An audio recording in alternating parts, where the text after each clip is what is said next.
सृष्टि बचपन से ही दिखने में सुंदर नहीं थी, लेकिन अमीर बाप की बेटी सृष्टि पर उसकी माँ जान छिड़कती। मेरी बेटी कितनी प्यारी है, भगवान सबको सृष्टि जैसी बेटी दे। सृष्टि धीरे धीरे बड़ी होती है। एक दिन सृष्टि की सहेली कहती है, तू दिखने में कितनी अजीब सी है, लेकिन मैं जानती हूँ हम सब में सबसे अच्छी शादी तो तेरी ही होगी। तेरे पापा अमीर जो हैं, और बता नहीं सकते यार, दहेज तो हर कोई देता है, ये क्या ज्यादा ले जाएगी अपने पति के लिए? अरे बड़े शहर में कोठी है इसके पापा की। अरे पापा की है ना, कौन सी इसकी है? इसकी होती तब तो कोई भी लड़का इससे शादी कर लेता। अरे पापा की मतलब पापा की है तो मेरी ही है ना? किसने कहा? अब तेरी तो तब होगी ना जब तेरा भाई ना हो। वैसे भी शादी के बाद सारी प्रॉपर्टी भाई के नाम होती है। सृष्टि समझ जाती है कि उसे किसी भी हालत में माँ बाप की सारी प्रॉपर्टी को अपने नाम करना है, लेकिन कैसे? एक दिन सृष्टि का भाई शीनू कहता है, बहन क्या कर रही है? तुझसे एक बात करनी है। अरे हाँ करना, मैं तो तेरी बहन हूँ। बहन मेरी लाइफ में ना एक लड़की है, बहुत अच्छी है। मैं सोच रहा हूँ माँ और पापा से बात करूँ शादी के लिए। सृष्टि को समझ में आ जाता है कि भाई की शादी होते ही भाभी उसे एक दिन भी घर में बर्दाश्त नहीं करेगी। क्या बात है भाई, बताना कौन है वो? यार वो बहुत अच्छी लड़की है, पढ़ी लिखी है, मेरे साथ जॉब भी करती है। बस एक प्रॉब्लम है। हाँ प्रॉब्लम? क्या प्रॉब्लम है भाई? यार वो शादीशुदा है, लेकिन उसके पति ने उसे सिर्फ इसलिए छोड़ दिया क्योंकि उसके माँ बाप दहेज नहीं दे पाए। सृष्टि ये सुनकर न जाने क्यों खुश हो जाती है। अरे भाई तो क्या हुआ, लड़की तुझे तो पसंद है ना? शीनू को लगता है कि बहन उसे समझ रही है। वो इस बात से अनजान होता है कि उसकी बहन की मंशा पूरा घर हड़पने की है। सृष्टि अपनी माँ से कहती है, मम्मी मुझे तो बहुत चिंता है, पता है शीनू क्या कर रहा है? अरे क्या कर रहा है, वो तो काम पर जाता है और वापस घर आता है। नहीं ना माँ, वो यही तो नहीं कर रहा, बाकी सब कर रहा है। आपको पता है उससे प्यार है, और वो भी एक शादीशुदा लड़की से। ये क्या हो गया, मैं सोसाइटी में क्या मुंह दिखाऊंगी? अरे तेरे पापा तो यही कहेंगे कि मैंने ही उसे बिगाड़ दिया है। माँ देखो, मेरी बात मानो, पापा पर भी विश्वास करने की जरूरत नहीं है। अब आप ही बताओ, पापा इतनी देर घर के बाहर रहते हैं क्यों, बोलो? अरे बेटा वो तो नौकरी करते हैं ना। तू बहुत भोली है माँ, पापा का ऑफिस तो 7 बजे खत्म हो जाता है, लेकिन देखो कितनी देर से आते हैं। अरे नहीं बेटा, ऐसी कोई बात नहीं है।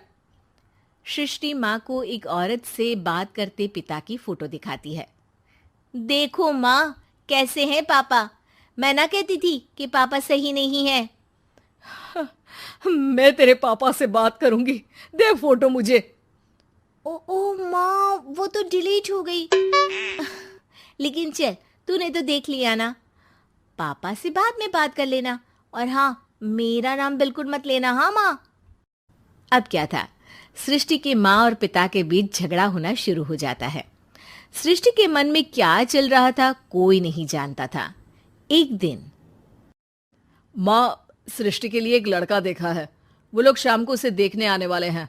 और हाँ माँ, एक खुशखबरी, मैं और पापा मिलकर एक नया बिजनेस ट्राई कर रहे हैं। शाम को लड़का आता है, सांवले रंग का। सृष्टि को तो बिल्कुल भी पसंद नहीं आता। लड़की की माँ कहती है, लड़की का चेहरा तो कोई खास नहीं, लेकिन अगर मेरे बेटे को आप लोग सेटल कर दें तो मैं उसकी शादी आपकी बेटी से करवा दूं। सृष्टि को लड़का बिल्कुल पसंद नहीं था। उसे भाई पर गुस्सा आ जाता है। लड़के वालों के जाने के बाद कहती है, माँ देखा शीनू मेरे लिए कैसा लड़का लेकर आया, न दिखाने लायक न सुनने लायक, सेटल भी नहीं, वो भी हम करे। अरे माँ, मैं जानती हूँ ये मेरी शादी किसी भी घर में क्यों करवाना चाहता है। अरे कैसी बात कर रही है बहन? तूने तो देखा ना, लड़के को मैंने ही मना कर दिया तुझसे शादी के लिए। जिसने लड़का बताया था उसने उसकी बहुत तारीफ की थी। बात आई गई हो जाती है, लेकिन सृष्टि का मन शांत नहीं होता। क्या करूँ, कुछ समझ में नहीं आ रहा। मेरी शादी हो गई तो ये लोग पूरी प्रॉपर्टी शीनू के नाम कर देंगे। मेरे हाथ तो कुछ लगेगा ही नहीं। तभी सृष्टि को आइडिया आता है। वो किसी वकील को फोन करती है। जी देखिए, अगर आपके मम्मी पापा का तलाक हो जाता है तो आपके पिता की आधी प्रॉपर्टी आपकी माँ के नाम हो जाएगी, फिर उसे वो किसी को भी दे सकती है। सृष्टि अब माँ को बेटे के खिलाफ भरती है। माँ, शीनू पर नजर रखा करो। वो जिस लड़की के प्यार में है ना, वो शादीशुदा है। यहाँ आएगी, सारा पैसा, रुपया, जमीन, जायदाद सब हड़प लेगी। पापा का भी हाल तुमसे छुपा नहीं है। ऐसा ना हो कि मैं और आप एक दिन सड़क पर भीख मांगे। हे भगवान, मैं तो जीते जी मर जाऊंगी अगर ऐसा हो गया तो। ऐसा हो गया नहीं माँ, ऐसा ही होगा। अभी समय है, आगे का सोच लो। मैं तो कहती हूँ पापा से आधी प्रॉपर्टी लेकर अलग हो जाओ। पापा की आधी प्रॉपर्टी भी हम लोगों को अगर मिल जाती है ना, तो अगले 7 जन्म सफल समझो। बेचारी माँ बेटी के कहने पर पति से तलाक लेकर अलग हो जाती है। सृष्टि अब पैसों से गाड़ी और अपने दूसरे महंगे शौक पूरे करने लगी। उसके दोस्त भी उसके पैसे इस्तेमाल करते। सृष्टि, कल तुम कहाँ थी? मैं सारा दिन घर पर अकेली थी। तो मैं क्या करूं?